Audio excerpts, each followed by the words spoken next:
26절에서 28절 말씀입니다. 성경을 같이 보시면서 제가 봉독하겠습니다. 주의 사자가 빌립에게 말하여 이르되 일어나서 남쪽으로 향하여 예루살렘에서 가사로 내려가는 길까지 가라 하니 그 길은 광야라. 일어나 가서 보니 에디오피아 사람 곧 에디오피아 여왕 간다기의 모든 국고를 맡은 관리인 네시가 예배하러 예루살렘에 왔다가 돌아가는데 수레를 타고 선지자 이사야의 글을 읽더라. 아멘. 이 시간 찬양대 하나님께 찬양하겠습니다. 오늘의 본문은 기독교 역사에서 매우 중요한 전환점이 되는 사건이지만 유명한 만큼 그 의미가 제대로 전달되지 않은 사건을 다루고 있습니다. 최초로 이 이방인에게 복음을 전하게 되고 그래서 개종의 역사가 일어나는 그러한 장면을 다루고 있습니다. 에디오피아의 고위 관리였던 네시는 세례를 받게 되는데요. 이 역사적인 일의 중심에 하나님의 말씀에 단순하게 순종했던 빌립이라는 인물이 있습니다. 이 빌립은 사도 빌립과는 다른 집사 빌립입니다. 오늘은 이 본문을 통해서 이 빌립에 대해서 말씀을 드리고자 합니다. 그는 본래 예루살렘 교회에서 구제 사역과 관련된 이 불공정의 문제, 교회에서 베푸는 구제 명단에서 계속적으로 헬라파 과부들만 누락이 되는 그 일로 인해서 다툼이 발생했습니다. 그래서 이 일을 전담시키기 위해서 7의 집사를 세우는데 그 중에 한 사람이 바로 오늘의 주인공인 이 빌립입니다. 사도들이 말씀과 기도에 전념할 수 있도록 행정적인 일을 맡았던 7 지사 중에 한 사람이 바로 빌립입니다. 그런데 이 빌립은 스데반의 순교 이후에 예루살렘에 있었던 그 박해로 인하여서 그리스도인들이 흩어지게 되면서 복음 전파의 최전선에 서게 됩니다. 8장 4절에 보면 이런 내용이 나와 있습니다. 그 흩어진 사람들이 두루 다니며 복음의 말씀을 전할세라고 되어 있습니다. 5절을 같이 한번 읽어볼까요? 시작. 빌립이 사마리아 성에 내려가 그리스도를 그게 전파하니. 이 빌립 집사는 사마리아 성으로 가서 거기서 복음을 전했습니다. 1장 8절에서 예수님이 예루살렘과 온 유대와 사마리아와 땅끝까지라고 그 복음이 증거될 것이다 라고 예언을 했는데 이 사마리아의 복음을 전하는 도구로 빌립 집사가 사용이 되었다라는 것을 알 수가 있습니다. 누가는 빌립이 귀신을 쫓아내고 많은 중풍병자와 장애인들을 낫게 했다라고 합니다. 8절에 보면 이 빌립 집사 덕분에 사마리아 성에 큰 기쁨이 있었다라고 증거하고 있습니다. 그래서 이 빌립의 사역은 예루살렘에까지 소문이 퍼지게 되고 예루살렘 교회는 베드로와 요한을 보낼 만큼 그들을 보내서 이 사역을 확인할 만큼 성공적인 사역을 감당했습니다. 그리고 베드로와 요한은 이 빌립 덕분에 예루살렘으로 내려가는 돌아가는 길 가운데 사마리아의 여러 마을에 복음을 전했다라고 했습니다. 이렇게 성경에는 언급되지 않지만 빌립은 이 개종한 이들을 돌아보는 데 있어서 많은 일로 바쁘게 시간을 보냈을 것입니다. 자, 그런데 그러던 어느 날 주의 사자가 사마리아에 있는 빌립에게 말씀합니다. 26절에 보면 주의 사자가 빌립에게 말하여 이르되 일어나서 남쪽으로 향하여 예루살렘에서 가사로 내려가는 길까지 가라 하니 그 길은 광야라. 이 성경의 흐름을 보시면 더 다가올 수 있는데요. 빌립에게 난데없는 명령이 떨어집니다. 보시는 것처럼 일어나서 남쪽으로 내려가라라는 것입니다. 사마리아에서 예루살렘을 거쳐서 가사까지 내려가라라고 명령합니다. 그리고 누가는 이어 그곳은 다름 아닌 광야였다라는 말을 덧붙이고 있습니다. 이유를 가르쳐 주지 않고 가라는 명령을 하시는데 그곳이 광야다라는 것이죠. 누가는 이 사건을 별것 아닌 듯 아주 간략하게 담담하게 적고 있습니다. 빌립은 어떤 반문도 없이 즉시 일어나 갔습니다. 내려가라는 명령에 27절에 보면 일어나 가서 보니 이렇게 적고 있습니다. 저는 이 장면을 보면서 아주 옛날 구약 선지자였던 엘리야의 모습을 연상케 되었습니다. 엘리야는 여호와의 명령을 받아서 아합을 찾아갑니다. 그리고 아합에게 내 말이 없으면 수년 동안 우루가 내리지 않을 것이다 라고 선언합니다. 그 이후에 하나님은 엘리야를 어떻게 합니까? 그릿 시내로 가서 숨게 합니다. 거기서 까마귀가 물어주는 음식을 먹게 하고 시내가 마르기 시작했을 때 다시 사르밧 과부에게 보내십니다. 열왕기상 17장 9절입니다. 같이 읽겠습니다. 시작. 너는 일어나 시돈에 속한 사르밧으로 가서 거기 머물라. 내가 그곳 과부에게 명령하여 내게 음식을 주게 하였느니라. 하나님께서 엘리야에게 이렇게 말씀하셨을 때에 엘리야의 반응이 무엇입니까? 10절에 보면 그가 일어나 사르밧으로 가서 이렇게 적고 있습니다. 오늘 본문에 나오는 빌립 역시 하나님의 사자가 가라 했을 때에 일어나 가서라고 담백하게 적고 있을 뿐입니다. 빌립이 주의 사자의 말씀에 즉시로 순종할 수 있었던 것은 앞서 있었던 주 하나님께서 보여주신 여러 표적들이 있었기 때문에 하나님의 사자의 말씀에 순종할 수 있었을 것이다. 그렇게 추측해 볼 수 있습니다. 빌립은 자기 말에 많은 귀신이 쫓겨나고 중풍병자가 낫게 되고 못 걷는 사람들이 걷게 되는 표적을 행하는 경험을 했습니다. 이미 놀라운 경험들을 한 빌립입니다. 자, 그런데 여러분, 아무리 그렇다 하더라도 지금의 상황에서는 사마리아에서 그가 할 일이 많습니다. 그런데 그 일을 뒤로하고 이유도 알려주지 않고 가사로 가라라고 명령하시는 그 명령에 빌립은 그도 사람이기 때문에 반문할 만한데 누가는 빌립이 그 말씀에 즉시 일어나 갔다라고만 적고 있습니다. 빌립은 여호와의 사자가 가라라고 했을 때 일어나 갔습니다.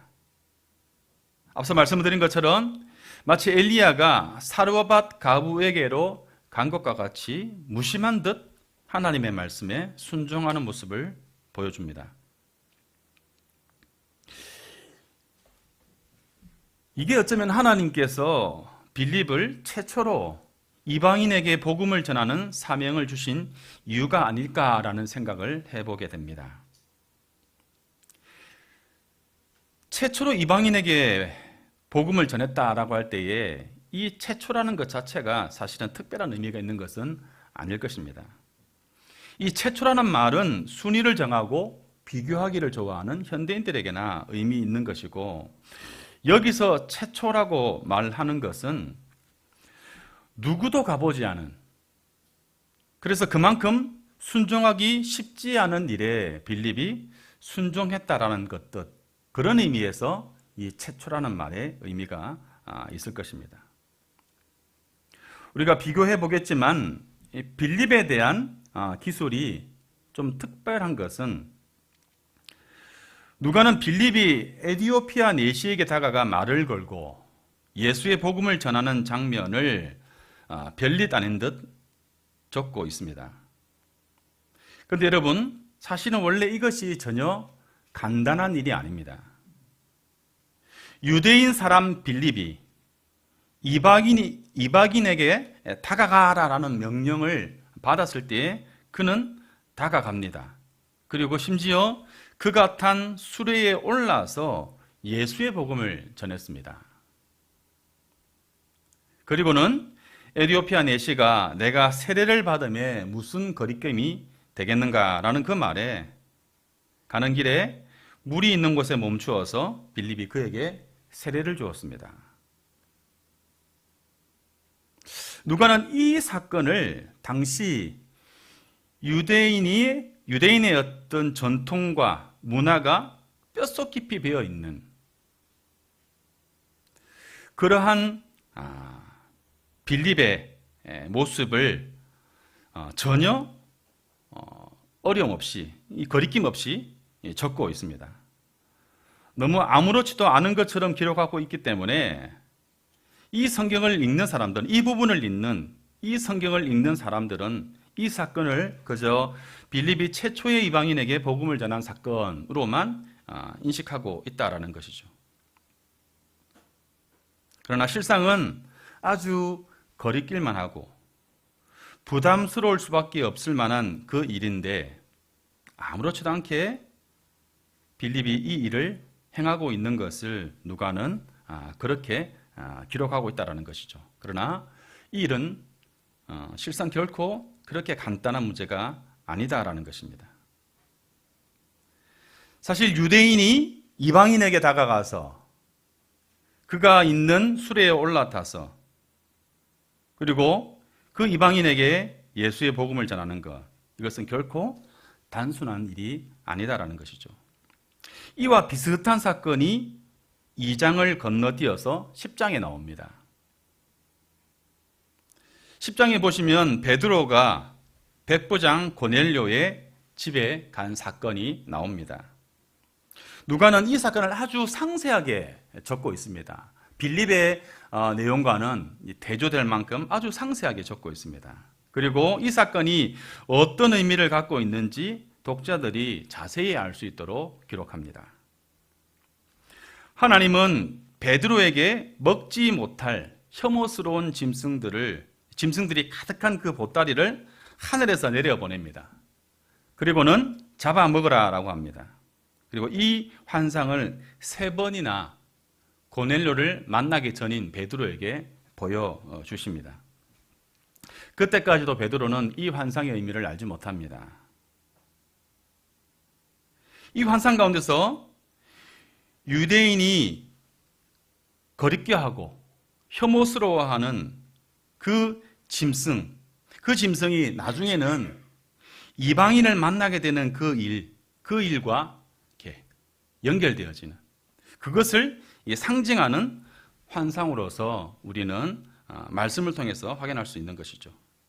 그만큼 베드로가 고넬료라는 이방인을 찾아가는 것 자체가 그만큼 상상할 수 없는 일이고 부정하고 혐오스러운 그 짐승을 먹는 그 명령에 순종하는 것과 비교될 만큼 그만큼 쉽지 않은 일이라는 것입니다.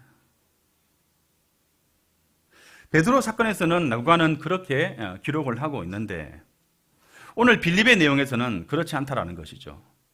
빌립은 너무나 비교가 될 만큼 기록만 보면 정말 아무렇지도 않은 듯 그 일을 해내고 있습니다. 매우 극적인 대조를 보여주고 있는 두 장면입니다.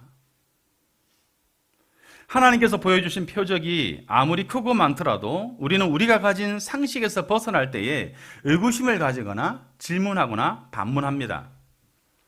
그러나 누가는 빌립의 그런 모습을 전혀 기록하고 있지 않습니다. 이 본문을 자세히 우리가 보게 되면 이 빌립에 대한 누가의 기록이 어쩌면 이 빌립의 진가를 더욱더 극적으로 나타내고 있는 것이다라는 것을 우리는 알아차릴 수 있을 것입니다. 그래서 말씀을 보시면 이 빌립의 장점은 무엇입니까? 빌립의 장점은 본문에 앞서 사마리아에서 이미 증명된 바가 있습니다.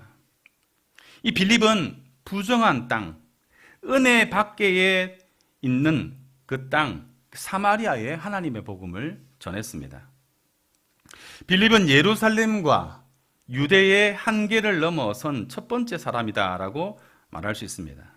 기록상으로 최초로 이방인에게 복음을 전한 전도자입니다.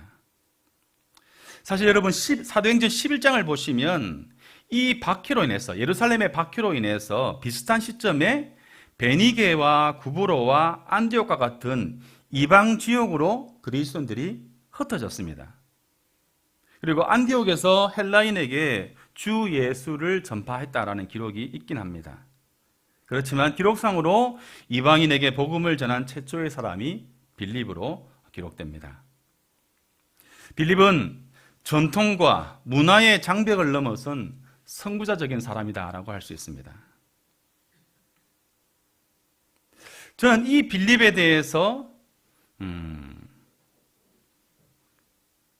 제가 말씀을 드린 것처럼 이 사람에 대해서는 누가는 아주 담백하게 기록하고 있으면서 이 빌립에 대해서 그러한 기록을 통해서 이 사람은 하나님의 말씀 앞에 매우 단순하고 담백하게 반응한 사람이다라고 평가를 하고 있다라고 하겠습니다.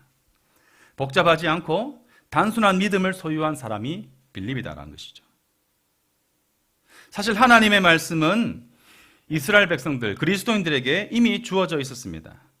사도행전 1장 8절에 보면 예루살렘과 온 유대와 사마리아와 땅끝까지 이르러 내 증인이 되라 라고 하셨던 것이 승천하실 때의 예수님의 마지막 메시지입니다. 빌립은 바로 그 명령에 순종한 사람이고, 그래서 사마리아에서 부활하신 예수의 복음을 전한 것입니다. 예루살렘에 박해가 있었고, 그래서 피치 못해서 사마리아로 내려간 사람들이 빌립만은 아니었을 것입니다. 흩어진 사람들이 두루다니며 하나님의 복음을 전했는데, 그 가운데 빌립은 사마리아에서 그 힘든 사람들에게 복음을 전하는 용기를 낸 사람이다라는 것이죠. 요한복음 4장 9절에 보면 이런 내용이 나옵니다. 같이 읽겠습니다. 시작. 사마리아 여자가 이르되 당신은 유대인으로서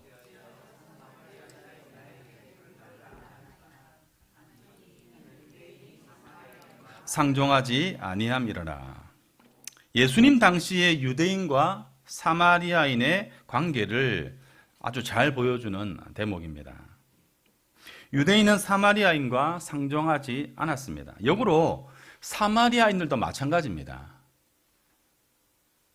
누가복음 9장 52절과 53절에 보면 예수님의 일행이 예루살렘으로 올라간다라는 그 이유 때문에 사마리아 사람들이 그 길을 지나가는 것을 거절합니다. 막아선 것이죠. 이렇게 유대인이 사마리아 사람들을 일방적으로 멸시한 것이 아니라 동일하게 유대인을 사마리아인 역시 경멸하던 그러한 관계였습니다. 요세푸스는 사마리아인들이 유월절 순례길에 오르는 유대인들을 공격했다라는 기록을 남기고 있습니다. 그런데 빌립은 바로 그곳 사마리아로 가서 예수가 그리스도다라는 것을 그 성 사람들에게 전했습니다. 빌립은 말씀을 전하는 가운데 표적을 행했을 때에 사마리아 사람들이 빌립의 말을 따랐다라고 했습니다. 그리고 결국 사마리아 성에 큰 기쁨이 있었다라고 8절에서 말씀하고 있습니다. 유대인이 전한 복음으로 사마리아 성에 큰 기쁨이 있었다라는 것은 어떤 의미이겠습니까?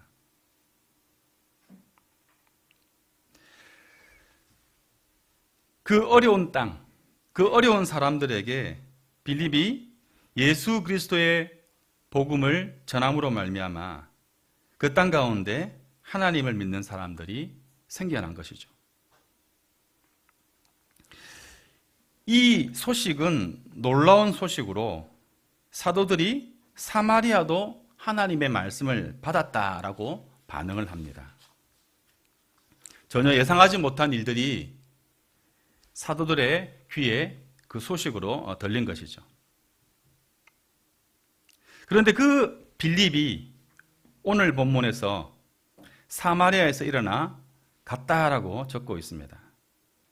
그 길이 광야인 줄 알지만 빌립은 이유도 모른 채 가라라고 말씀하시는 그 명령에 따라갔습니다.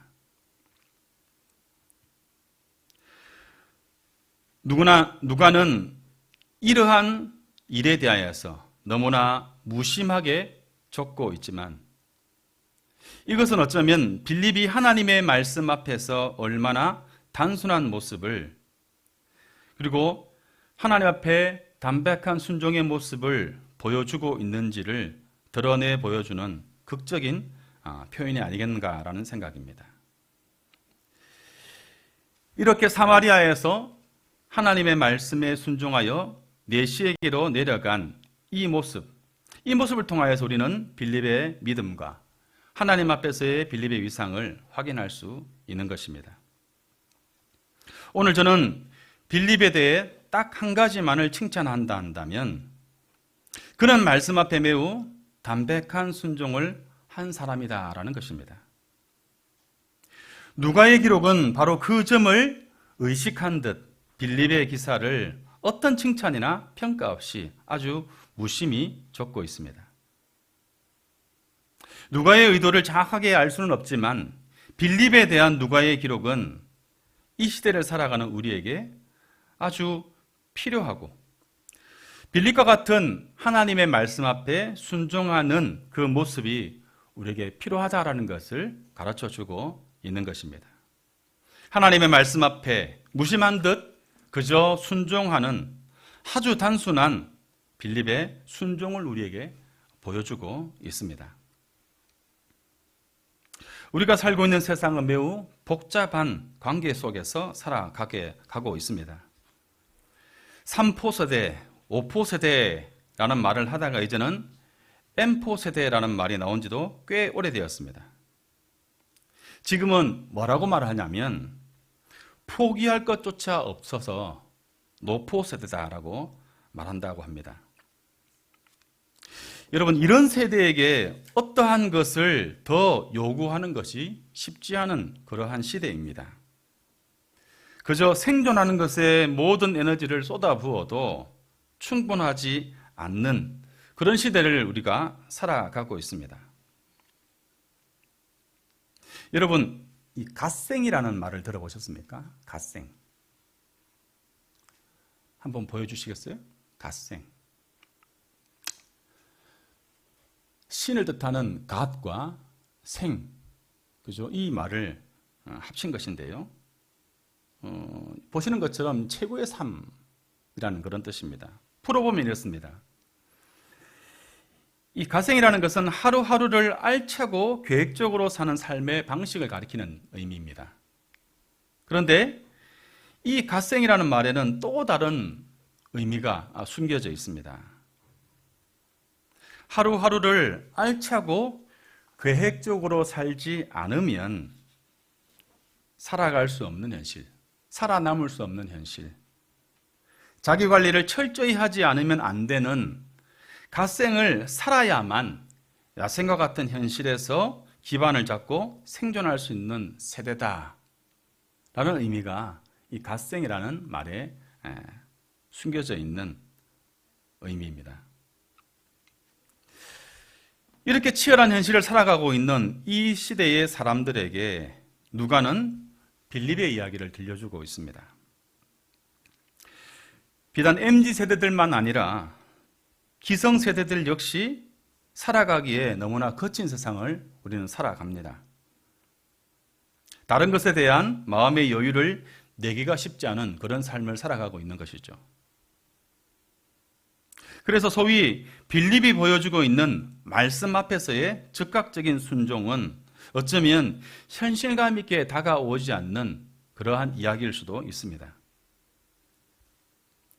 그러나 오늘 본문에서 보여주고 있는 가라 하니 일어나 가는 빌립의 믿음이 하나님께서 우리에게 요구하시는 믿음, 이 시대를 살아가는 우리 그리스도인이 추구해야 할 이상이며 또한 이 시대를 살아낼 수 있는 유일한 대안이 아니겠는가라는 말씀입니다. 말씀에 단순하게 반응할 수 있는 태도와 믿음, 이것이 진정한 의미에서 갓생이 아니겠느냐라는 것이죠. 어거스틴은 이렇게 말합니다. 성경은 하나님이 우리에게 보내신 편지다. 매일 그 편지를 펼쳐보지 않는 것은 그분과 대화하지 않는 것과 같다. 이 어거스틴의 말처럼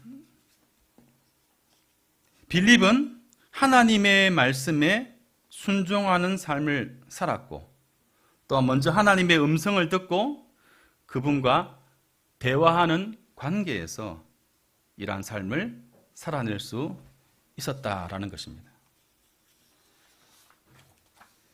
빌립의 이야기는 복잡하고 분주한 시대를 살아가는 우리에게 말씀 앞에서 좀 더 단순하고 좀 더 담백한 신앙의 태도가 우리에게 얼마나 필요한지, 그리고 그것이 얼마나 강력한 힘을 발휘할 수 있는지에 대하여서 가르쳐주고 있습니다.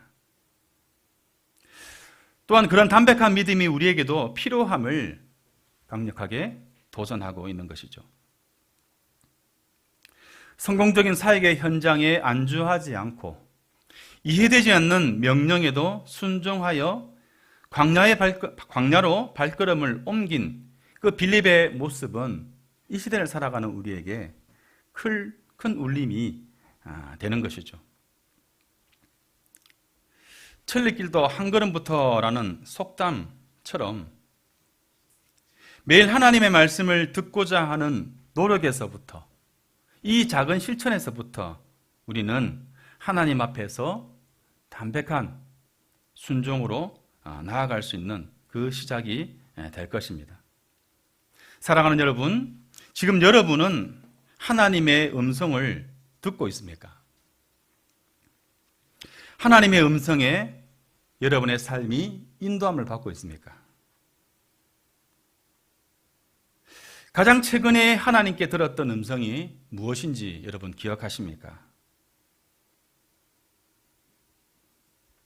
빌립처럼 말씀에 즉각적으로 담백한 순종으로 하나님 앞에 순종할 수 있는 그런 신앙생활은 바로 오늘 그분의 음성에 귀를 기울이고자 또한 하나님의 말씀을 통하여서 하나님의 뜻을 발견하고자 하는 그 노력에서, 그 걸음에서부터 시작할 것입니다. 이걸 우리 평화교회 식구들이 다시금 하나님의 말씀에 천착하기를 바랍니다. 이 좋은 계절에 하나님의 말씀과 하나님의 음성에 우리의 눈과 귀를 기울이는 하나님의 사람들 되시기를 바랍니다. 가라 하니 일어나 가는 단순한 믿음, 담백한 순종의 사람들, 그러한 평화의 식구들 되시기를 우리 주님의 이름으로 간절히 축복합니다. 함께 기도하실 때에 우리 말씀을 기억하시면서 함께 기도합시다. 우리로 하나님의 음성을 듣기에 노력하는 우리가 되기를, 또 그 음성에 반응하며 살아가는 연습에 열심을 낼 수 있는 우리 평화의 식구들 되기를 위해서 기도합시다. 그리하여서 하나님께서 가라 하시는 말씀에 일어나 갈 수 있는 이 시대의 빌립과 같은 사람들 되기를 위해서 함께 기도합시다. 우리 평화의 식구들이 단순한 믿음과 담백한 순종의 사람들로 변화되기를 이 시간 함께 기도하고 또 이를 위하여서 함께 힘쓰는, 노력하는 그런 결단의 기도를 하나님께 기도로 나가겠습니다. 기도하겠습니다. 하나님 아버지, 하나님 은혜를 감사합니다.